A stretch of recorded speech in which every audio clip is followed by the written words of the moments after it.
So I was reading the comments on the part 1 video on this Toyota Tundra right here, and one thing that stood out to me is someone said that part 1 should have been one single video instead of broken up into 2 pieces. And I'm not attacking the guy that said that or anything if anybody happens to see his comment, but you're wrong and you're right. See, the thing is if I was the type of creator that made dedicated, scripted, and kind of thought out and planned videos where I stuck to one single topic and then just sort of talked about it, yes, you're right. That video should have been, just one single video and not a part 2. However, I do things a little bit differently. I actually, I kind of vlog what I do. So basically, I come to work every day and I do these jobs on these vehicles, whatever they may be. It's random, totally random. And I basically record and narrate what I'm doing, and I bring you guys along with me. So I am not in control of certain things that happen, like it gets so hot the camera doesn't run anymore, or I get the wrong parts, or a customer backs out of the middle of a job. I have zero control over kind of how that stuff is going to go. So yes, it could have been a part 1 or just a single video. It didn't have to be a 2-parter, but that's not really my content style. So unfortunately, some folks don't really care for that. A lot of us do because, we're hanging out together. So it sort of works out in my estimation.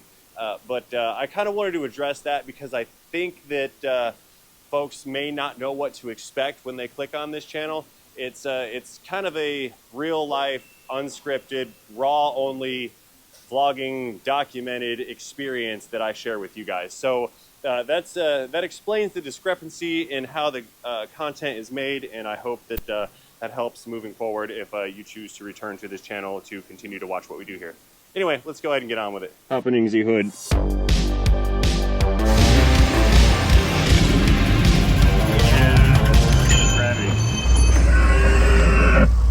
Oh, look who that guy is.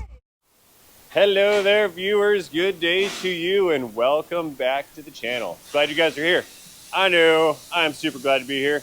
We are returning to the part 2 of this Toyota Tundra with the 5.7 liter V8 SR5 edition 2-wheel drive. It comes to us from down in the Florida Keys to redo a Miami-Dade style brake job. Unfortunately, yesterday we had to leave off a little bit short because I did not receive the parts delivery in the timely manner that I had expected. So we are on the secondary video, or the part 2 rather, of this particular Toyota Tundra. I've got some parts trickling in. The rear shocks have showed up.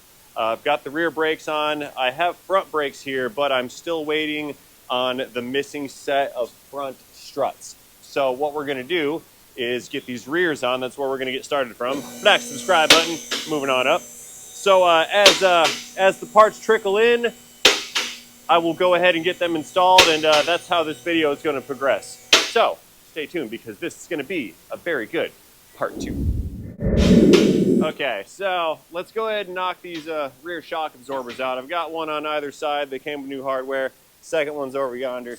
We had to chop the old units off with a sawzall because the stud and nut was rusted on pretty nasty, and I just couldn't get the thing off. If you missed, again, the part 1, you can see the sawzall hacking job that we had to do on this unit back in that first video. Again, the link will be down in this video's description and in the pinned comment. Okay, so we're going to have to apply some strategy here to get the shock absorber in properly.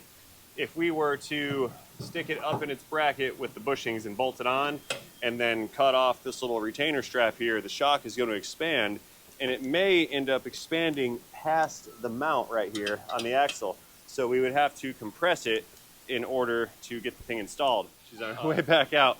So anyway, if we were to install it up here in the bracket and then cut this, it's going to expand past the mount down below. So rather than fighting with this, trying to compress it, we're going to bolt it on at the bottom first, then set up the hardware at the stud. Then we're going to cut the retainer, and then as the shock expands, we can just guide it into the hole in the bracket over there. I find that may be a little bit easier to get the thing installed rather than trying to push this thing back together and compress it. So now that we know what we're doing and why we're doing it, let's start doing it. So I've got the bolt for the bottom of the shock absorber. We're just gonna slide that thing right on through here if I can get the holes lined up. And we'll take the nut, throw that on. Oh, you know what? I got it backwards. Hang on. It came out with the nut on the inboard side, so we're gonna put it together the same way. So we'll thread that on so it can't go anywhere. Now we've got our shock absorber just kind of hanging out right here. See that? So what I need to do is grab the hardware out of the package, set the hardware up, cut this thing off. It's gonna shoot its way back up, and we're gonna push it right through the hole right there in the bracket. Okay, so in our hardware package, we've got the 2 rubber isolators, the big washer, a second big washer, and the nut. Now this is a pinch lock nut, so it does not require a lock washer or thread lock or anything. If you look closely at the surface of it, you see those indentations? That's actually squeezing the body of the nut in, and that's not a circular shape. It's kind of pressed in here, here, and here. That's going to create extra friction and prevent these threads from backing off. Okay, so what we do, take one of the big washers here, and we're going to slip that down over the stud because we need something for the little bushing thing here to contact. Now this bushing's got 2 raised areas. There's a larger diameter section here and a smaller diameter section here. We need to figure out which one fits best in the hole. That's an inch wide hole, so we're going to work with the big side here. So, got the bushing on. Now, all I need to do is cut that plastic retainer business right here. See this? Chop that off, and then there she goes. The shock is going to expand, and we're just going to let it move its way up. We're going to guide it right into that hole. We're in. And as it pokes its way out of the top up here, you can just put the other bushing over it, other washer over it, and then our nut threads on like so. Nice and easy like. So what I'll do, take an open-ended wrench, that's a 19 mil, and that's gonna fit on this nut hex business that's welded to the shock body. That's gonna hold the body of that shock in position so we can come in at the top here and work the nut in order to lock this down. So we're not going to tighten it till it stops. We just run it down till we get some good compression on those rubber bushings. And then that is that. Keep cranking here.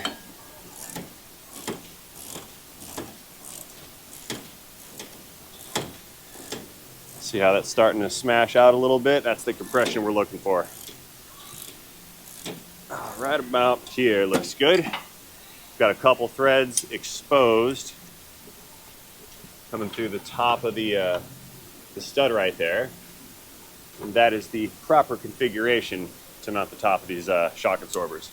So, take the little snips here, and we're gonna finish off this retainer thing. Get rid of that, that's trash. Let's grab the other one, get that guy in, and then we'll bolt the bottoms up or down. Okay, moving around to the driver's side, let us repeat procedure here. Gonna lower this shock absorber down into its home position here. Take the nut and the bolt, wiggle this thing on into the bracket there. Kind of a tight squeeze. Put the nut on it. And then up top here, we'll repeat the same procedure with the little rubber grommets here. Now, I couldn't tell you how many times I did this the hard way before I figured out that you gotta use your crane branium more than the brawn. Brains over brawn, that's what they say, right? Yeah, I've often attacked things with the brawn mentality and failed to utilize the crane branium. But I'm not 20-something anymore, and the 40-year-old body says you need to start thinking. Otherwise, you're gonna hurt yourself. Okay, shock's coming in, going up, doing its thing. There's our threads, and I forgot a washer in there. There we go.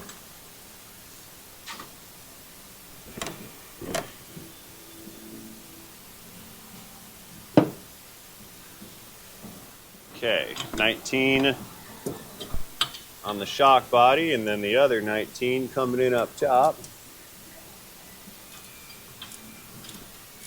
Do do do do do. It is lunchtime, says the time clock. Do do do do do.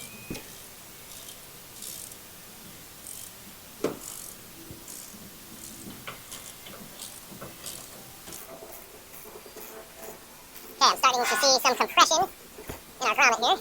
Pushing grommet. And I see 3 full threads, and the other side had 3 threads, so this is good to go. Let's get the 17 on the impact gun and get after those bottom bolts. Yeah, super easy. Like, I probably don't even have to hold this bolt with a wrench. Should be enough friction here to just get it tightened up.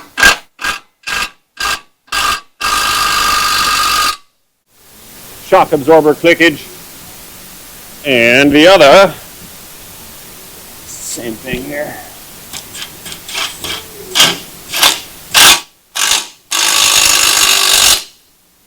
Beautiful. Okay, so that'll about do it for the rear. Let's get the newly arrived struts for the front installed next. I think I'll start with the right front over here. Okay, let's go ahead and get the strut back in position. One thing I need to know about these front struts on this unit is we have a designated R. These are a right side and a left side configuration on this particular Toyota. So right over here, we're looking at the left side. This is the one that had the blown out nasty seal, which had caused the suspension refresh to begin with. But I've got the replacement right here. They appear to match up. They're of similar size and length. We are designated as the right side according to the sticker, and the box also says so. So we're here at the right front. Let's get this new strut installed. I'm really hoping that I can get this to go together easier than the original one that had come out, because getting these things to come out of here was actually kind of a challenge, and I hope we do not have to go through that again. But we're going to find out, so let's keep going. Alrighty, so if we take a look at the top of the strut plate here, it says out on it. So I'm assuming that the out area is the designation, or designates that this section points towards us out and away from the center line. That occurs because I assume that the bolt pattern to bolt this strut plate into position is not uniform, and it has throw that on there. What I'm saying is the bolt pattern is not symmetrical. That's what I'm trying to say. Words. Okay, so I got one nut up there hanging on to it. Let's get a couple more in.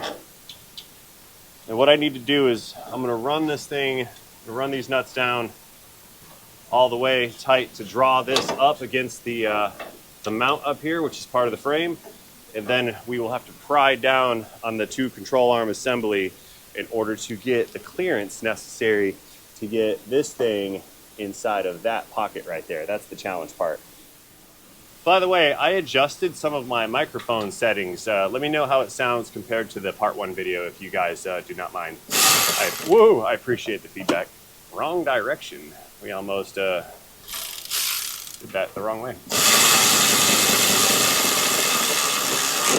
Okay, so I'm just going to run these down with the electron ratchet, and I'll come back in with a swivel ratchet, and I'll tighten down the rest of these nuts after that. Got to get them screwed in properly here.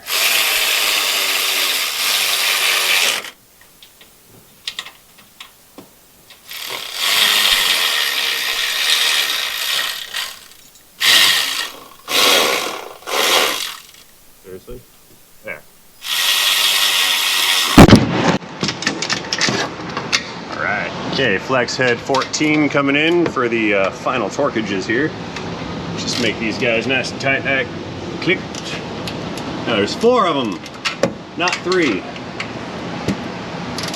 I had assumed yesterday there was 3, and I was fighting with one of the struts, not realizing that I left one of the nuts off.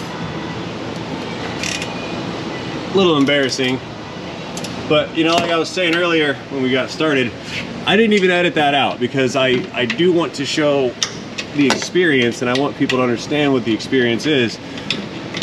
and I don't edit out mistakes like that just for the sake of appearances.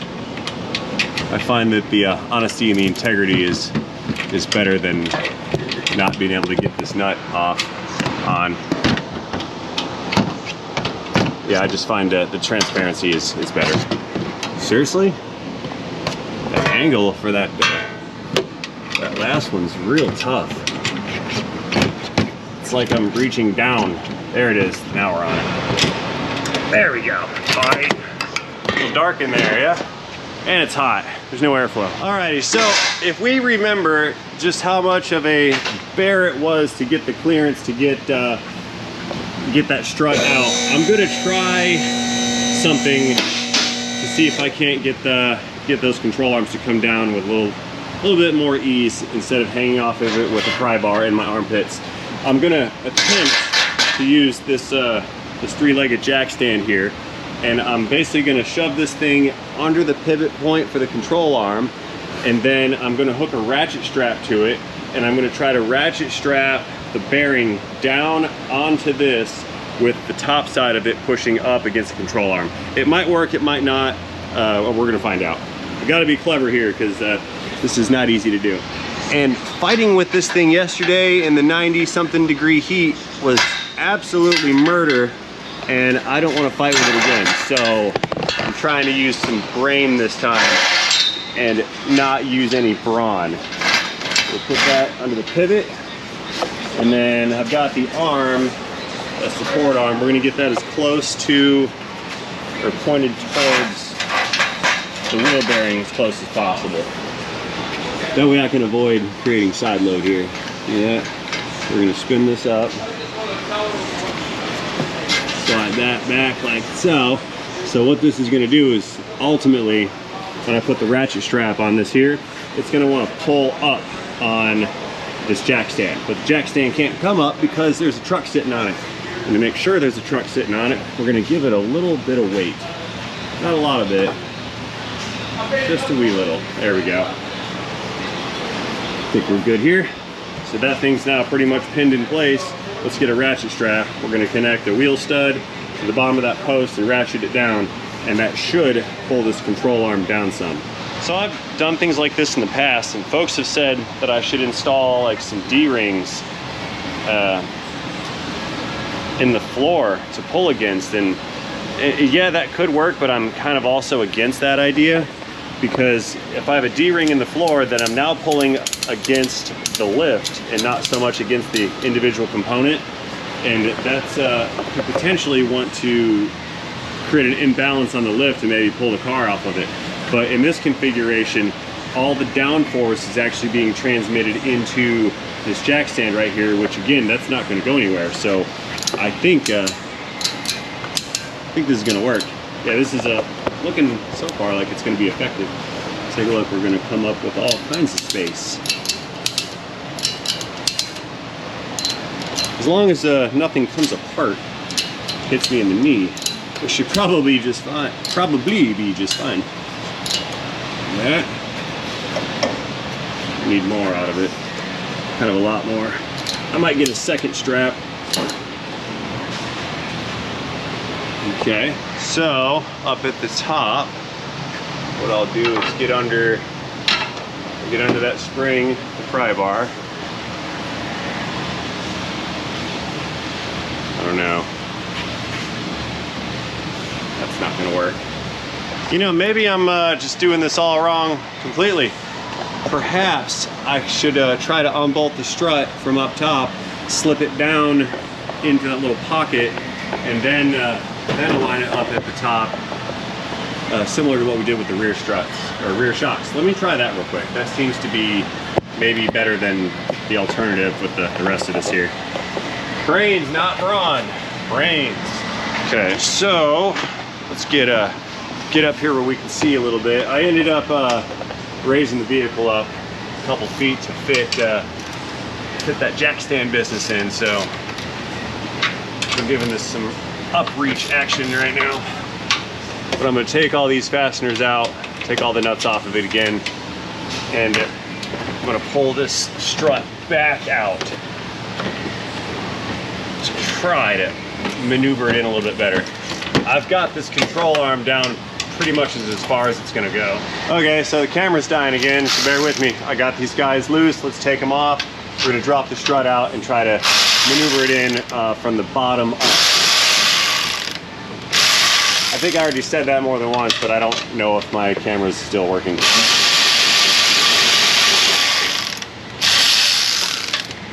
Because it's hot.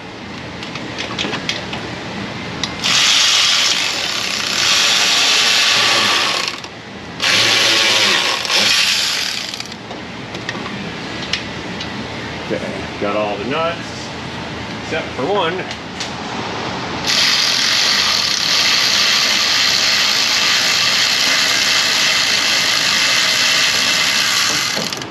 Okay, it's out again. Here's the nut. So what I want to do, that is totally not going to work. My idea is not going to work because I won't be able to get it all lined up the right way. Oh man. Here. One of those back there. Now I don't have to hold it.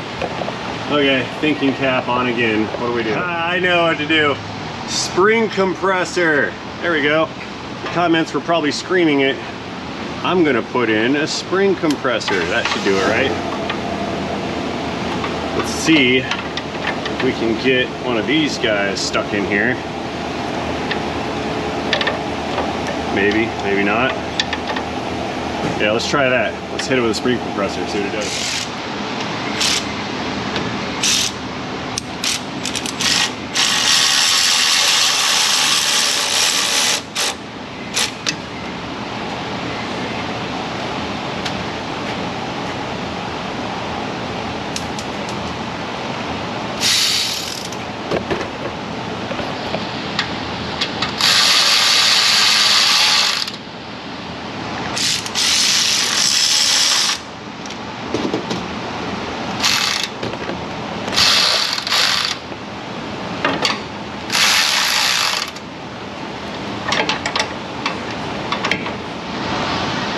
Okay, so with that compressor there, that's all we got. I cannot get any more motion out of anything to make the space we need to get that bottom piece into that pocket.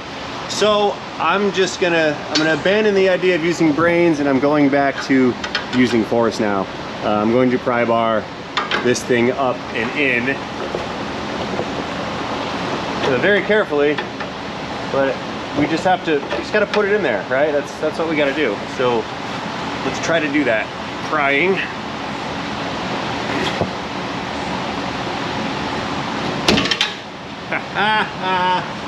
Got it. Sort of got it. Not all the way, but it's at least in the pocket now. So that thing's a little twisted. We'll try to pry it into a position a little better. Yeah, no, it's not moving. I need to rotate it this way some. Here, let us try some angry pliers. We haven't seen these in a while. I'll just get a hold of it and actually twist it. There, a little bit better. It's getting closer. So, if I can get a pry driver down inside of there, we can pry it back and work on getting that bolt set up a little bit. Aha! That's perfect. So here, I've got the big bolt. What I need to do is pry this back. Oh. Pry that back where it goes. I'm gonna hold it, move my driver on this side. Now, over there on the jack, if I let this jack loose, it's gonna wanna bring the control arm up, right? Which is what we need. That's not coming loose. It's got too much side load on it. Scheisse. All right, so I'm gonna reach up at the top and take the upper fasteners loose, and that's gonna let this thing drop down some so I can make alignment with that bottom hole. Let's see what it does here.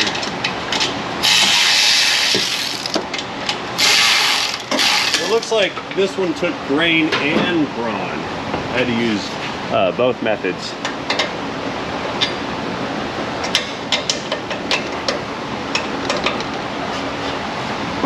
Slap it with my wood. Not working. Screw it.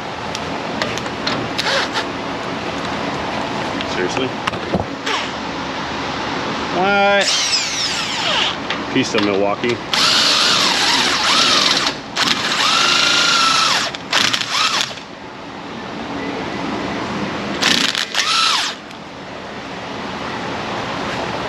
Hammer time. Just tap it on in.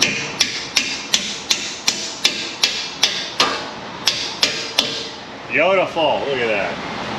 Okay, big nut in hand for the other side here. Thread that on, see that? Didn't ruin the threads. Look at that. Now,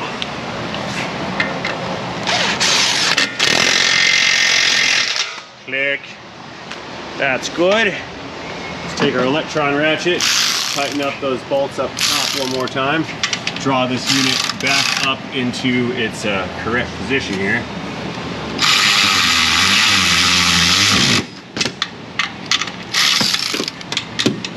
Back one. Do that other back one again. Yeah, now we're getting somewhere. Oh, click. Sweet. Woo. Okay, now I need to get the ratchet strap back, and that's always fun because I need to put like more pressure on it. I'm gonna push it down, releasing the little lock. There we go, let it up. Ratcheting it back down, releasing the lock. Not smashing fingers. Okay, so that took less calories to achieve and less sweat than the pry bar method that I had utilized to take this apart. Why is it stuck? Oh, because there's a zip tie in there. There we go. Okay, so this method's gonna work. Let's back up some, throw the brakes on this one corner right here, and then we'll go over to the driver's side and finish up the strut on that side as well. Okie dokes. Let's move over here. Toss this rotor on. These are coated rotors, so there's no no oil and grease on these things for rust prevention. So now, rotor's in position. Let's grab our caliper over there that's dangling around. Get it bolted onto the steering knuckle here. All right, brake caliper.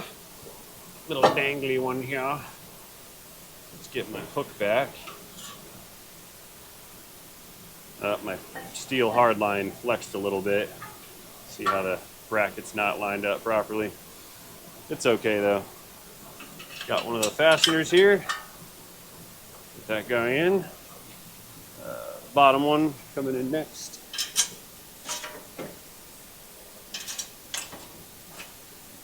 Very good. Whoa! I guess I didn't have those threads lined up.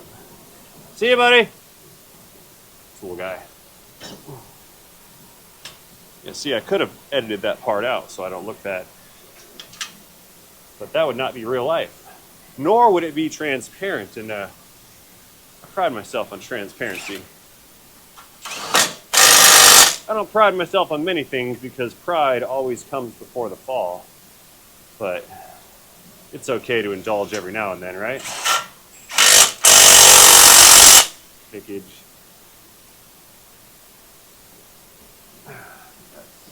Right there, and then I have to zip tie that back on. Okay. Okay, brake pad time. So there's our pad unit. Do not put them in backwards. You'll have a problem. You have a major problem if you put these guys in backwards, but you just kind of get them slid in there.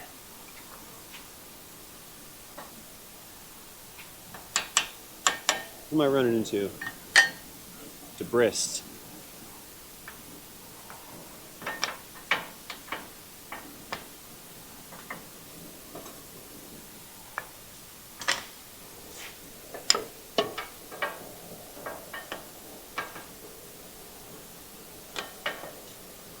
What is problem?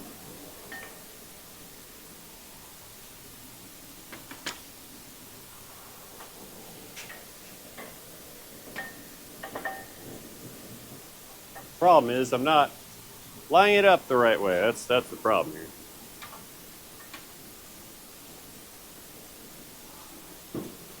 We have lack of hammer. Oh, I'm dumb. I see the problem. One of those pistons has started protruding slightly. There. Now we have no problem. Problem is no longer.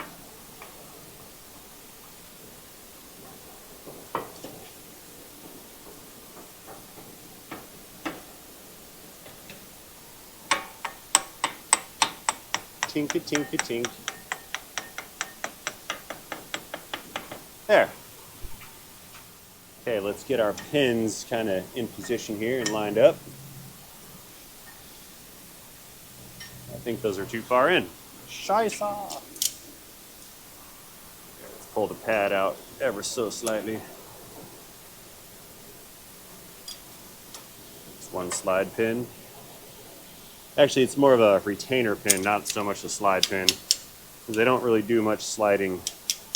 Just hang out in there. I did get some new hardware that came with those pads. Did not get new pins. We talked about that in the first video. Those pins are fine. There's no need to go all crazy cleaning those up either, because they don't do anything except keep these pads from walking out. And they get dirty again immediately, so again, there's no need to fret about taking them out and cleaning them. So I'm not going to do it.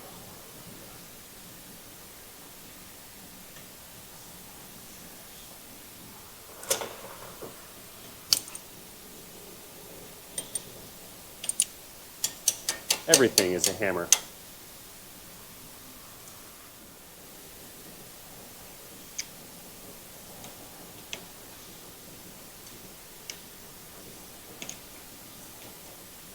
Okay, that's what we're looking for.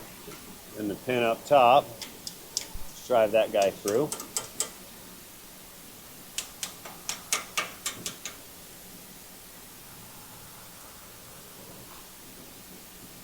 And this little clip is going to retain the retention pins.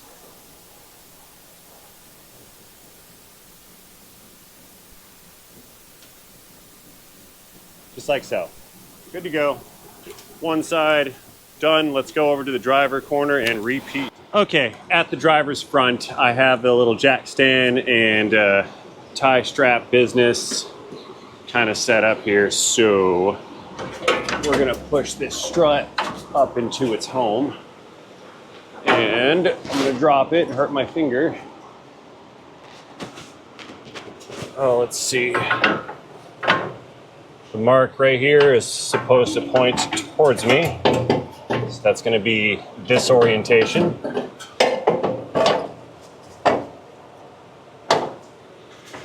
That's good. One of the nuts. I'm going to lock it in so it can't fall out, flop around, all that good stuff. Second nut in the back to hold it up in the rear. I'm going to take that front one a little looser so I have room to kind of move this around. There we go. Woo! Warm. Okay, so now, similar to what we did on the other side, we're just going to pry bar that guy in, see what happens. Okay, here it kind of goes nothing. This side's, the geometry is a little different than the other side. I'm having a harder time prying. Try it like this. Yeah. Not enough. You know, maybe if I pry against it like so with this pry driver, we can just kind of shove it in the thing there. Yeah. Oh, finally. Something's happening like it should. Woo! So now if I can just sort of get it straightened out and lined up right, it should just snap right in. Just like that other side did. Uh-oh, the pry driver's stuck. There. That was cool. So, I'll let our ratchet strap release a little bit. We should bring this into line with the bolt holes. That's good. Let's get the big bolt in. Well, that one went in real nice. Look at that. Cool. Okay, let's take our big nut over here. We'll get that threaded on the fastener, or the bolt. And I believe I can go ahead and lose the ratchet strap now. We don't need that anymore. We'll unstrap it.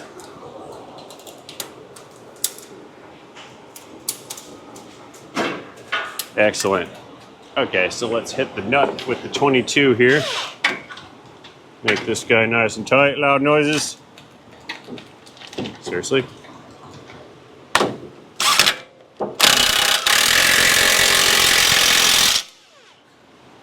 Click. Up top, 2 more nuts. We'll get all these guys tight.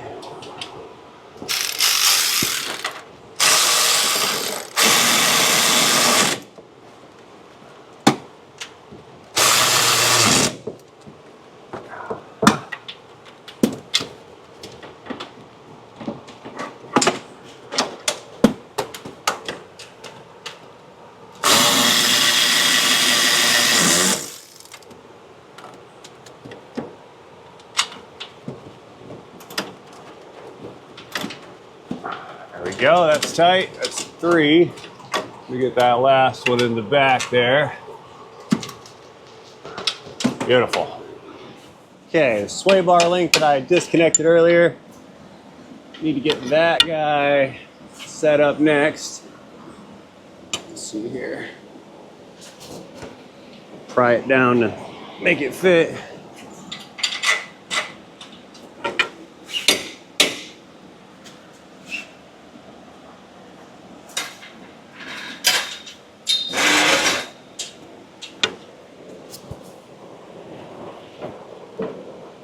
The threads are not lining up.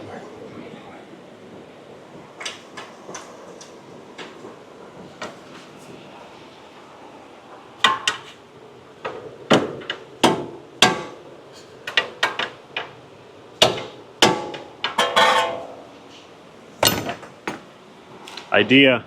Let me raise the thing up some.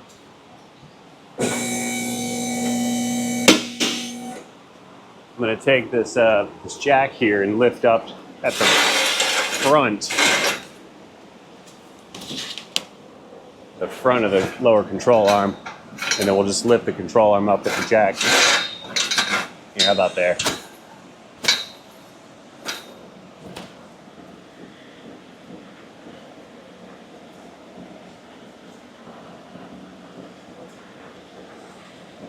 Okay, control arm is moving. So now, we'll try to pry down again on the sway bar. Yeah, we need to get, the angle's not right. What is, this thing is fighting me hard, you guys. I need a hammer. I need a boat. I need a vacation. Here's what we'll do. It's kind of wedged in there sort of sideways.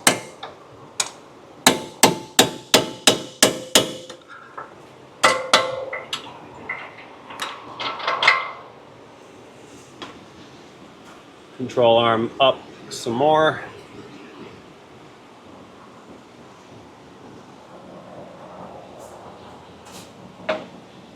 That's all we get. I'm starting to lift the car off the lift.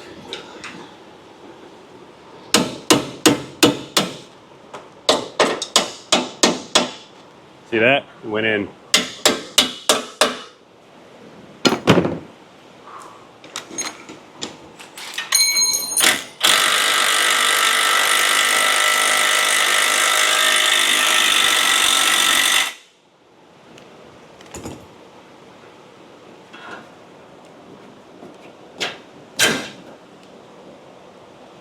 Running out of patience. There. Okay, brake rotor. Let's get this thing hung. Turn it all so I can work on the back side over there. We're gonna come right over here and hang our caliper. Okay, caliper, you're coming with me. Let's get her unhooked here. Hang this out of the way for now. Let's get our bracket up into position. Let's get it all in position. There's the bolt. We'll do this one on the top side first. Make sure I get it threaded so it doesn't fall out and break a cable. That would not be okay. Okay, impact's coming in. That's that top bolt, bottom caliper bolt, stickage. And I gotta get the bolt on the bracket there.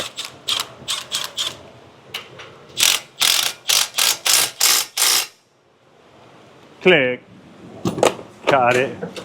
Okay, brake pad 30 is next. Let's get those pads slid into position here. Again. Now, these pistons look like they're pretty good. This side is still retracted. The front side here, I gotta push that piston out a little bit, or back in a little bit.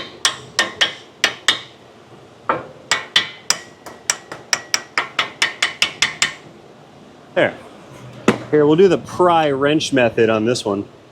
Just go in there with a wrench and use it as a pry bar. So we've learned today that wrenches are also pry bars. They're just like rounded pry bars. Everybody's going, that's not how this works, Ray. That's not how any of this works.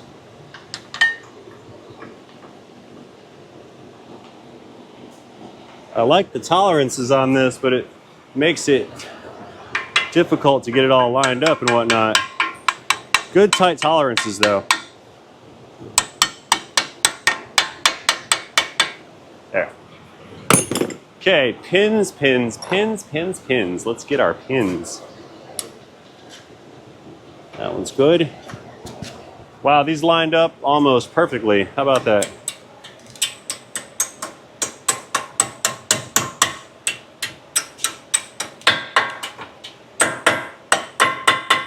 Beautiful. Ah, epic fail. I forgot the little spring-a-ling ding-a-ling thing. No matter.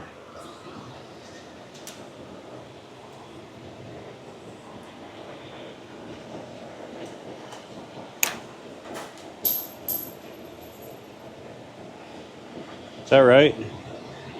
Or do I have it upside down? No, that's right. That's right.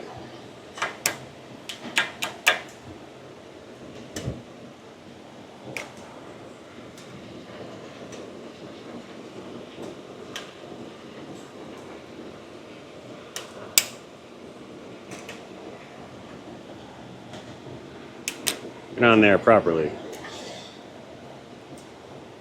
A little piece of the pin is trying to make its way under that shim, and I want it on top of the shim, not under the shim. Come in. There. Got it. So let's get the pin retainer through that hole there, and we'll turn this pin to get it through the top hole. And then there's a hole in the caliper right there in the middle. Slip that through, clip it in. Looking good, everybody's nice and set up. Beautiful. Good to go here. Throw the wheels back on real quick. We're about done. Alrighty, I got her on the ground. Wheels are on, engine's running. Recheck the engine oil level after the oil change that I did not include a video about. I need to reset the oil life monitor. So let's do that real quick here. The way we do that on most Toyotas is we key her on, and I think we need to scroll this over to trip A if I recall. So what we'll do is we'll key it off, push and hold the reset button with the key off, and then click the key on in position 2 while holding. You'll see the little notches counting down.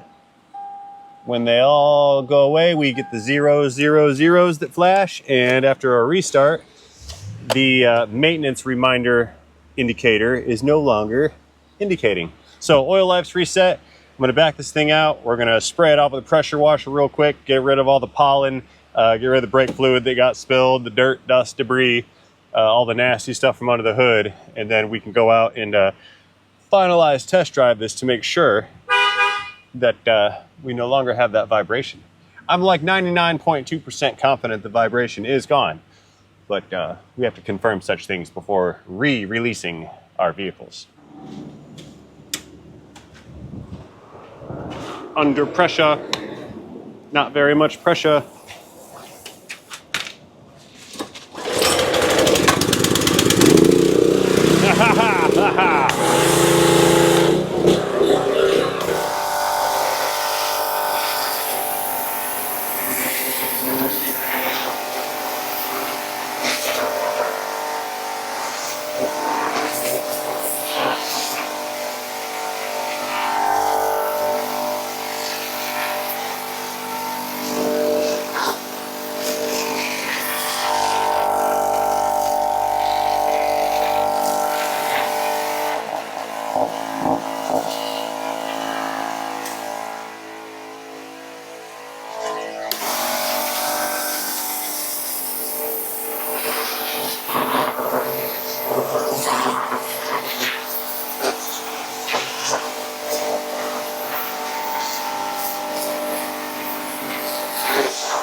All right, now she's kind of nice and shiny-ish. Fingerprints are gone. The brake fluid that was on the wheels are gone. Let's fire it up.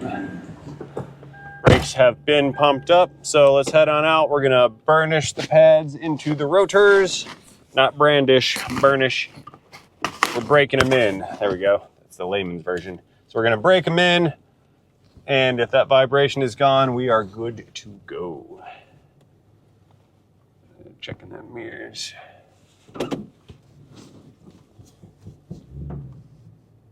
Okay.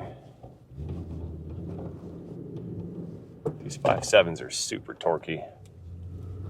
All right, we're off. So, in order to break these in properly, what we'd like to do is get a bit of friction built up with low brake pedal pressure. We don't want to jam into the brakes. We want to just let the rotors and the pads meet each other and scrape with low friction so as to not build up excessive heat. Get a little bit of speed here. 40 miles per hour, and I'm on the brakes. Very, very light pedal pressure.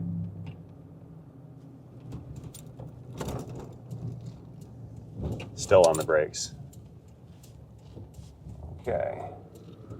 What I'm going to do on the way up is I'm just going to 2-foot it a little bit. Again, we're just applying a little bit of pressure.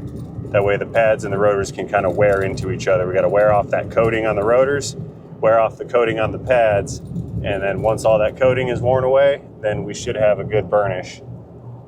So I'm letting off the pedal now. It was super light. We're going to get into some heavier braking here. Now watch the steering wheel. We want to make sure it doesn't do that vibrating, shaky bit of business. Oh, look at that. Perfect. Smooth, super smooth stop. A little harder on the pedal. No vibrations. This is awesome. You know, All right, guys, I got to do a U-turn and then another U-turn. We're going to go up and over this bridge a couple times, and I'm going to call this one good. The vibration is no longer present. I don't feel it in the front, don't feel it in the rear. Not hearing any weird noises. I think this thing is good to go. So I do have a couple little knick-knacky items to check out. We want to scan this thing and see what the code is. I don't know if we're doing any of this work in this visit around. The guy said he just wanted to know what the DTC was about. Said it had been on for a long time. It comes on and off randomly. It's probably an evap thing, fairly inconsequential. Anyway, having said all that, guys, like I was saying, I'm going to go ahead and take this opportunity to close this video out right now. I will do such things as always by thanking each and every one of you guys for watching this video. Let me know what you think about this repair and this Toyota in the comment section down below. Do not forget to engage that like and subscribe button while you're down there. And most importantly, have yourselves a fantastic day. See you guys later in a video, in a Toyota Tundra, in a brake job, in a steering suspension job, in a transmission.